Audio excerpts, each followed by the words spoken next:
भारत की राजनीति में कुछ नेता ऐसे होते हैं जिनका सफर लगातार संघर्ष, विवाद और बड़े फैसलों से भरा होता है। पश्चिम बंगाल की राजनीति में ऐसा ही एक नाम है, शुभेंदु अधिकारी।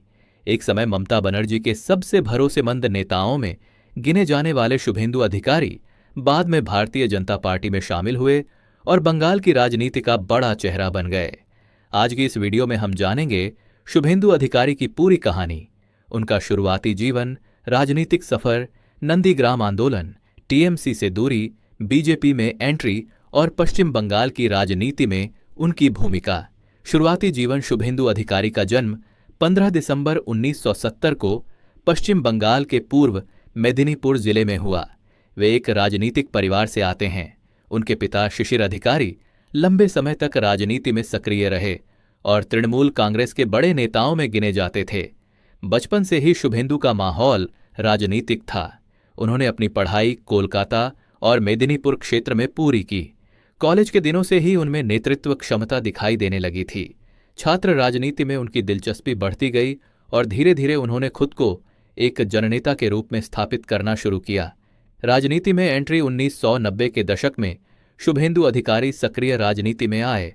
उस समय पश्चिम बंगाल में वामपंथी दलों का दबदबा था और कांग्रेस कमजोर होती जा रही थी। जब 1998 में ममता बनर्जी ने तृणमूल कांग्रेस की स्थापना की, तब शुभेंदु अधिकारी भी उनके साथ जुड़ गए। यहीं से उनके राजनीतिक करियर की असली शुरुआत हुई। उन्होंने जमीनी स्तर पर काम किया और खासकर पूर्व मेदिनीपुर इलाके में अपनी मजबूत पकड़ बनाई।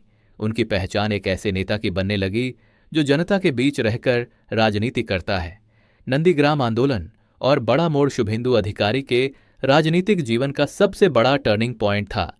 नंदीग्राम आंदोलन। साल 2007 में पश्चिम बंगाल की वाम मोर्चा सरकार ने नंदीग्राम इलाके में इंडस्ट्रियल प्रोजेक्ट के लिए जमीन अधिग्रहण की योजना बनाई। स्थानीय लोगों ने इसका विरोध शुरू कर दिया। शुभेंदु अधिकारी इस आंदोलन के सबसे बड़े चेहरों में से एक बनकर उभरे। उन्होंने गांव-गांव जाकर लोगों को संगठित किया और आंदोलन को बड़ा जन आंदोलन बना दिया। नंदीग्राम आंदोलन ने पूरे देश का ध्यान खींचा। कई हिंसक घटनाएं हुईं और सरकार की काफी आलोचना हुई। राजनीतिक विश्लेषकों का मानना है कि नंदीग्राम आंदोलन ने पश्चिम बंगाल में वाम मोर्चा सरकार की नींव हिला दी थी और इसी आंदोलन ने शुभेंदु अधिकारी को बंगाल की राजनीति का बड़ा नेता बना दिया। तृणमूल कांग्रेस में बढ़ता कद। नंदीग्राम आंदोलन के बाद शुभेंदु अधिकारी का राजनीतिक कद तेजी से बढ़ा। वे तृणमूल कांग्रेस के सबसे प्रभावशाली नेताओं में गिने जाने लगे।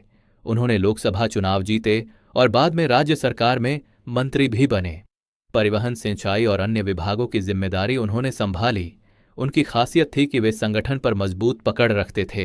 पूर्व मेदिनीपुर और आसपास के क्षेत्रों में उनका प्रभाव इतना ज्यादा था कि उन्हें टीएमसी का सबसे ताकतवर क्षेत्रीय नेता माना जाने लगा। ममता बनर्जी से दूरी समय के साथ शुभेंदु अधिकारी और तृणमूल कांग्रेस नेतृत्व के बीच मतभेद बढ़ने लगे। राजनीतिक गलियारों में चर्चा होने लगी कि पार्टी के अंदर उनकी भूमिका कम की जा रही है। कई लोगों का मानना था कि पार्टी में नए नेतृत्व को आगे बढ़ाने की कोशिश हो रही थी, जिससे शुभेंदु अधिकारी खुद को अलग थलग महसूस करने लगे। 2020 आते आते उन्होंने पार्टी कार्यक्रमों से दूरी बनानी शुरू कर दी। फिर दिसंबर 2020 में उन्होंने तृणमूल कांग्रेस छोड़ दी। यह फैसला पश्चिम बंगाल की राजनीति के लिए बहुत बड़ा झटका माना गया। बीजेपी में शामिल होना। टीएमसी छोड़ने के कुछ ही समय बाद शुभेंदु अधिकारी भारतीय जनता पार्टी में शामिल हो गए। उनके बीजेपी में आने से बंगाल की राजनीति में हलचल मच गई। बीजेपी ने उन्हें एक बड़े बंगाली चेहरे के रूप में पेश किया।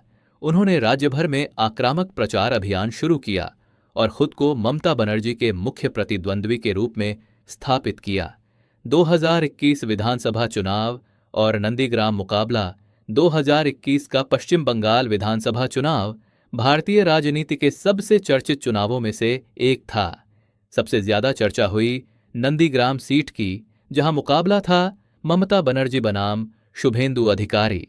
यह चुनाव सिर्फ एक सीट का चुनाव नहीं था, बल्कि बंगाल की राजनीति की प्रतिष्ठा की लड़ाई बन गया था। कड़े मुकाबले के बाद चुनाव आयोग के अनुसार शुभेंदु अधिकारी ने ममता बनर्जी को बेहद कम अंतर से हराया। इस जीत ने उन्हें राष्ट्रीय स्तर पर चर्चा का विषय बना दिया। हालांकि पूरे राज्य में तृणमूल कांग्रेस ने सरकार बना ली, लेकिन शुभेंदु अधिकारी विपक्ष के सबसे बड़े चेहरे के रूप में उभरे। नेता प्रतिपक्ष की भूमिका 2021 के बाद शुभेंदु अधिकारी पश्चिम बंगाल विधानसभा में नेता प्रतिपक्ष बने। उन्होंने राज्य सरकार के खिलाफ कई मुद्दों पर आवाज उठाई। भ्रष्टाचार, कानून व्यवस्था और प्रशासनिक मामलों को लेकर वे लगातार सरकार को घेरते रहे। उनकी शैली आक्रामक मानी जाती है और वे अक्सर अपने बयानों को लेकर चर्चा में रहते हैं। विवाद और आलोचनाएं। हर बड़े नेता की तरह शुभेंदु अधिकारी का राजनीतिक सफर भी विवादों से अछूता नहीं रहा। उनके खिलाफ कई बार विपक्षी दलों ने आरोप लगाए। कुछ मामलों में जांच एजेंसियों के नाम भी सामने आए। हालांकि शुभेंदु अधिकारी हमेशा इन आरोपों को राजनीतिक साजिश बताते रहे हैं। उनके बयान कई बार विवाद का कारण बने और राजनीतिक बहस तेज हुई, लेकिन इसके बावजूद उनका समर्थक वर्ग लगातार मजबूत बना।